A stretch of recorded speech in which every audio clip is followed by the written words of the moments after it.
welcome again to the Insight for Living Australia 2012 Israel Tour blog. And right behind me you can see the Dome of the Rock, which means we're in Jerusalem. And we started the day off with just a beautiful morning service. It's Sunday here, and we went to the Southern Steps and we heard Chuck preach and we heard Dave Gesham sing. And of course we all had a chance to sing and pray together. And what a beautiful place to be having our outside church service for our Sunday here in Israel. We also went down to the Via Dolorosa and we wandered along there and we looked at the various stations of the cross and ended up at the Church of the Holy Sepulcher. And that is the traditional place where many believe is Golgotha, or the place of Calvary. It's a very moving place to be, and we really had a good time there. So tonight we're going to go to the Western Wall Tunnel, and right under where it's the closest place that we can get to the Holy of Holies in the Dome of the Rock.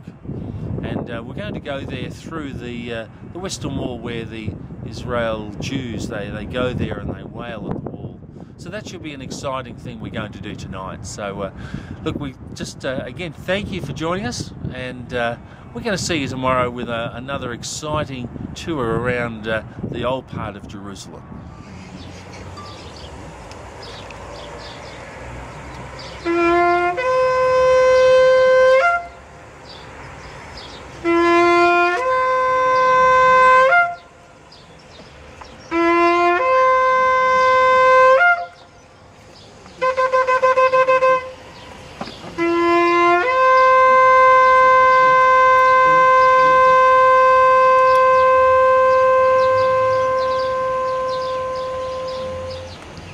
Ominous shadow of a cross on her garment.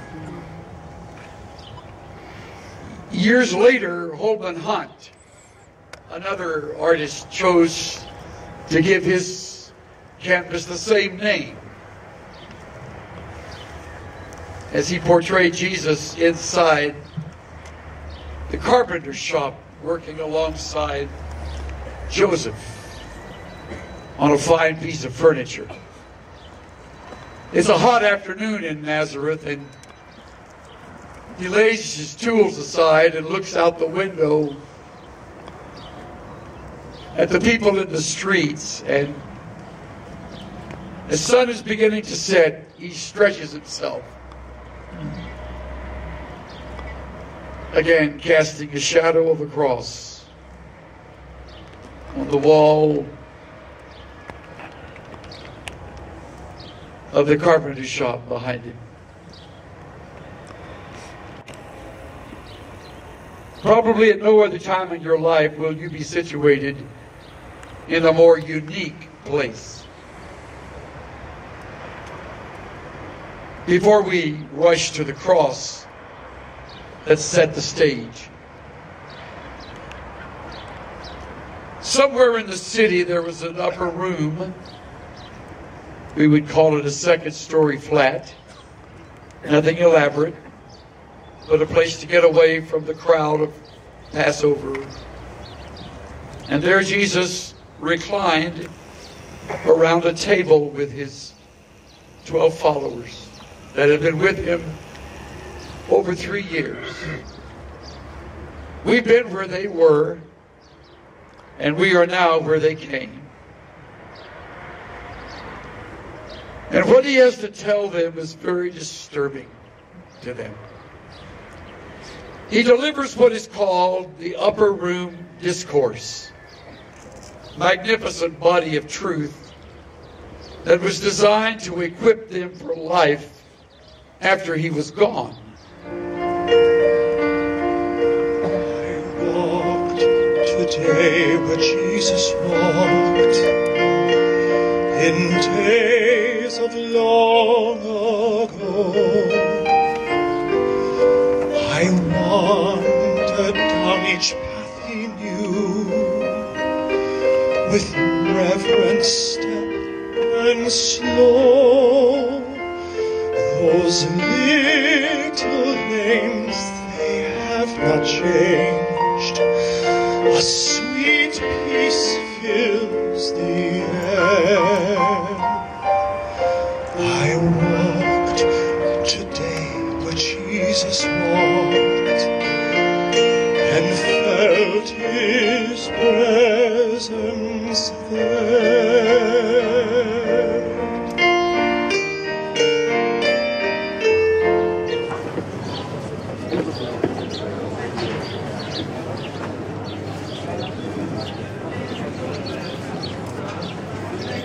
Because Moses gave you the practice of circumcision, not that it came from Moses, but from the forefathers, you circumcise a male child on a Sabbath.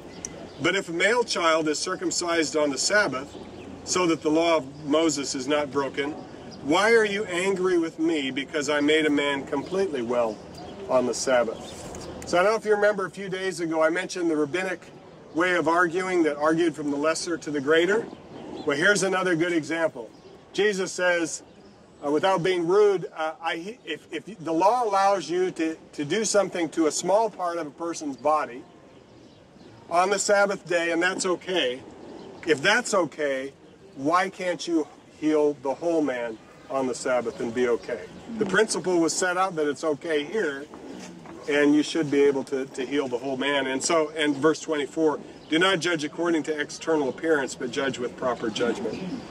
And probably for us to think about in that is that it's really easy to lose our focus in the Christian life and in our life at church where things get a little bit haywire sometimes.